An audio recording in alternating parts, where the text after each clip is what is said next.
Hello, KMMA tribe. I am so proud and excited to be here with you today. And I have to start with an apology. This is the first podcast that I have done for you in over a year.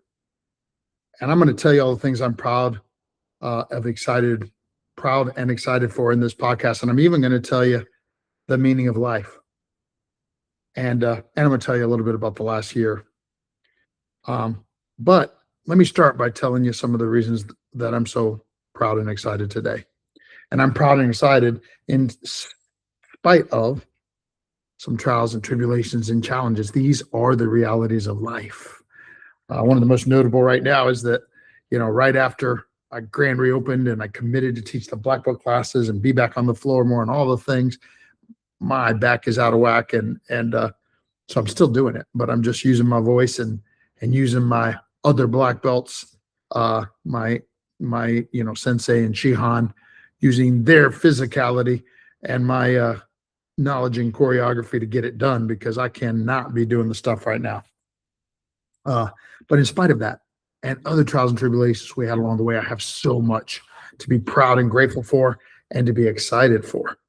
That we just finished March Madness, and maybe you don't know. Some of we finished March Madness, which was when we were not only running an epic black belt retreat and testing and graduation, but at the same time, we were moving from the dojo we've been in for the last 12 years to the new state-of-the-art 3,300 square foot Black Belt Leadership Academy and KMMA headquarters school that I am speaking to you from right now.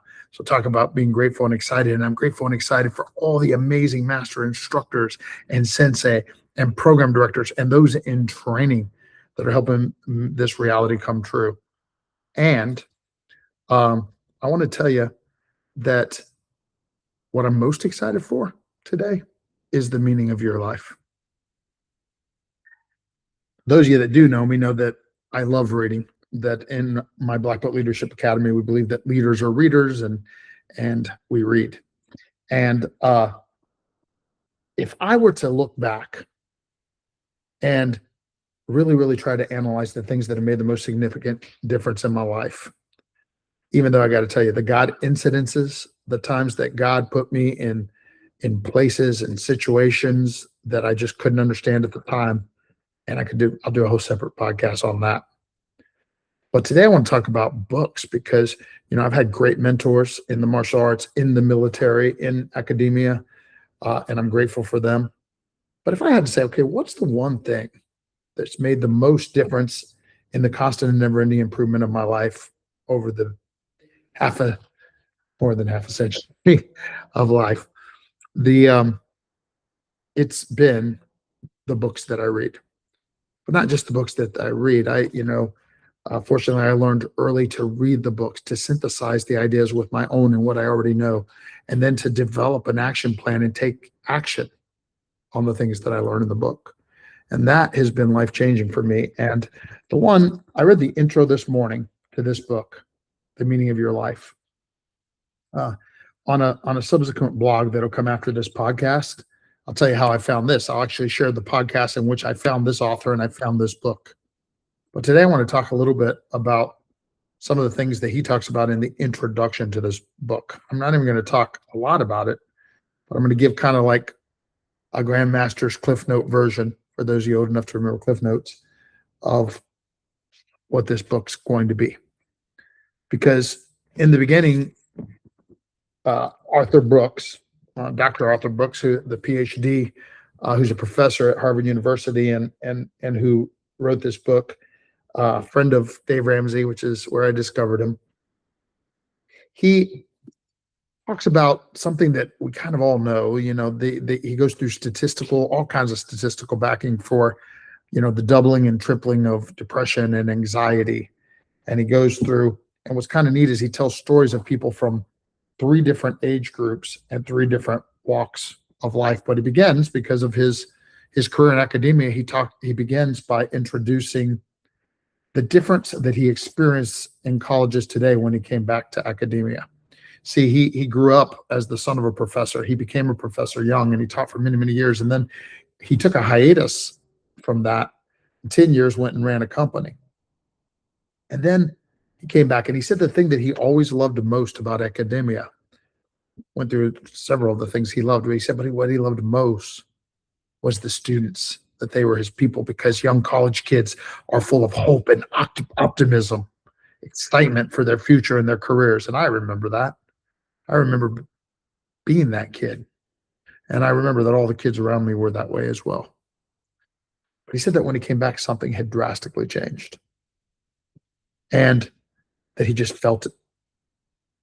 Actually, I learned a German word this morning in the intro where he talked about Heimlich, which means, that feeling where you just know something's wrong. You don't know exactly what's wrong, but something's wrong. And so he started researching it because that's what he does. He's a sociologist. And through his research, he found these statistics that talked about the increase in anxiety and the increase in depression. And he talked about, he gave lots of that, but then he talked about these three people in these three different age groups. And the point was that they were all high achievers, but in different phases of their life, one in their 20s, one in their 30s, and one closer to his age. He's closer to my age. But he said this third one would be like a younger sibling to him because he was in his late 40s. And he said that what he found in all of them was that there was just something missing. And I'm going to open, because like I said, I promised that I wasn't going to go through and talk to all the things I highlighted in here because you can get the book. But I love this. He said, researchers define happiness in a variety of ways, but the clearest characterization for me is one that brings meaning into the happiness equation. Literally, happiness equals enjoyment plus satisfaction plus meaning. In other words, the happiest people enjoy their lives, take satisfaction in their activities and accomplishments, and have a sense of the meaning of their existence. Enjoyment, satisfaction, and meaning are like the macronutrients of happiness. I can just keep reading, but I'm not going to, promised. But I'll tell you, there's a couple things that inspired me in this book, and ironically, it was after one of my black belts, a young sensei who's been gone for a few years with several trials and tribulations of her own. But when she came back the other day to tell me that she would like to get back into the tribe and the community, she actually mentioned what is the thesis of this book. And the girl went off and she negotiated these trials and tribulations, and she tried a couple of different careers, and then most recently she was in law school. But yet she said, I've tried a bunch of different things, Grandmaster. She said, but I have never felt the sense of meaning and purpose again that I had when I was here, and I've been struggling with that. And so we made a course of action for her to get back on that purpose and that path. But that's an aside. What I wanted to tell you next is what's important next. And number one is that I want you to get the book. If you recognize the power in reading, get the book. I'm reading it, and I got the Audible. In this case, I ordered the book first, and then I downloaded the Audible.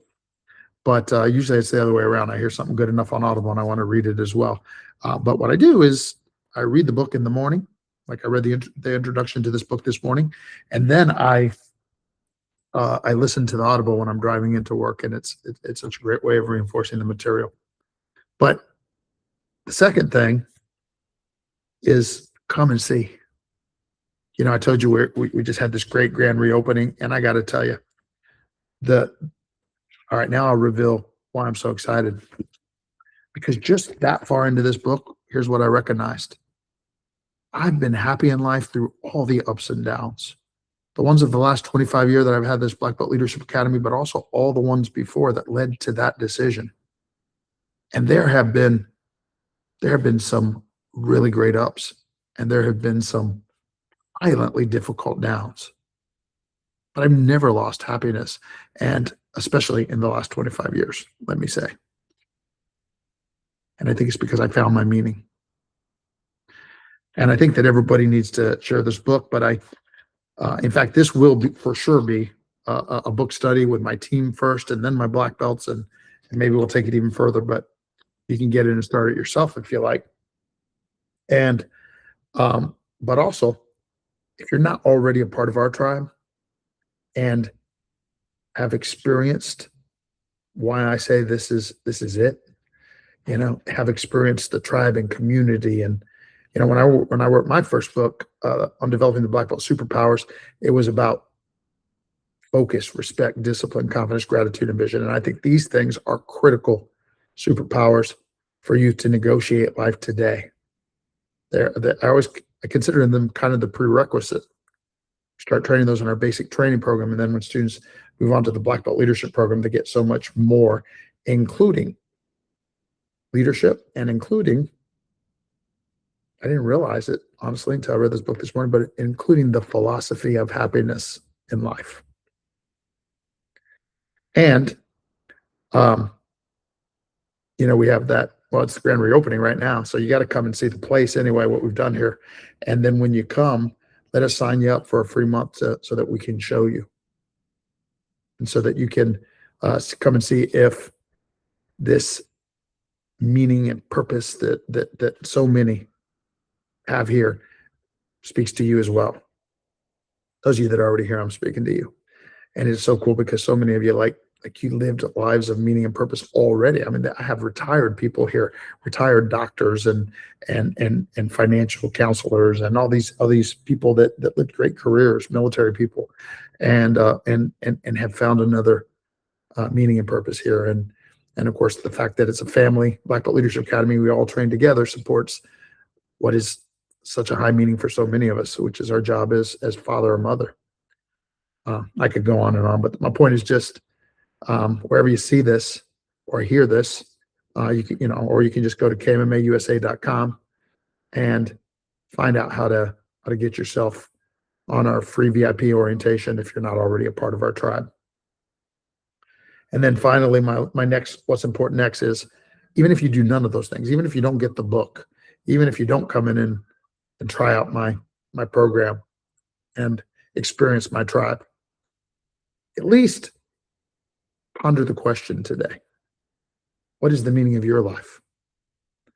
Because the hypothesis that was set forth in the introduction is that is the missing piece for so many people today. Even people with successful careers, even people with rich relationships, even people with financial and other resources and blessings, that they find themselves saying, is this all there is? What is the meaning of life? And of course, the promise of the book is that the rest of the book is going to dive into some of those answers. But I'll tell you, the intro itself was enough to get me excited this morning. And I'll tell you what else gets me excited is that I'm sharing this podcast with you, because I opened by saying that I was going to tell you about the last year, and then I really didn't do that. So I'm going to close with it. Last year was the most challenging year in many years. Now, there were, along the 25 years that we became the Black Belt Leadership Academy that we are today, we had certainly more challenging years and trials and tribulations. But let me tell you, for many reasons, it was a challenging year. And it was the health of loved ones. It was, health of key people. Myself, at the end of 24, at a high point, I was driving back from a seminar with my Grandmaster, and we had just planned the next year on what we were going to accomplish in 25. And as I went through a green light intersection by Calusa Trace on Del Mabry, a drunk driver hit me at 60 miles an hour. I was going 60 miles an hour because I had no reason to think that anything like that was going to happen. He collapsed my driver's side door, knocked me out of traffic, so I went headfirst into a concrete pole, and my truck looked like a crushed styrofoam cup. One of my students who owns an insurance company told me, said, "Steve, you are so blessed. That is the stuff." He said most people that experience something like that are dead. So of course I'm proud and grateful for the many, many blessings of God in my life. of people, his blessings and his hedge of protection, his favor and his hedge of protection on our life. But what did happen was I was physically and mentally not myself for this last year. My business suffered for it. Many people suffered for it. I suffered for it. But fortunately, I did what we do. Life's 10% what happens, 9% how we react to it. We teach grit and perseverance and resilience, and all those things were a part of the comeback, and we are coming back this year. There ain't no doubt about that. 26 has been a year that picks up where 24 left off already, with the grand reopening, with the business back in full swing, with me, other than my back still being out right now. Other than that, restored to full health and energy and excitement, and ready for what's important next. And I hope that this podcast finds you in a similar fashion today. I may be talking to you in an up, or I may be talking to you in a down. But the seasons of life are the seasons of life, and the things that happen to us happen to all of us. There is no such thing as a place where we escape the trials and tribulations of life. But what there is friends, family, calling and purpose. There is the things that come together to become the meaning of life. Our faith walk, our relationship with God, all of these things and more. So I'm excited for this first podcast of 2026. Like I said, first one I have done in a long, long time. And I hope you're excited too. I'm Grandmaster Stephen Del Castillo. I'm the founder and chief master instructor of Krav Maga martial arts. I'm a philosopher, a mentor, a father, a grandfather. I'm your friend, and I am grateful for you.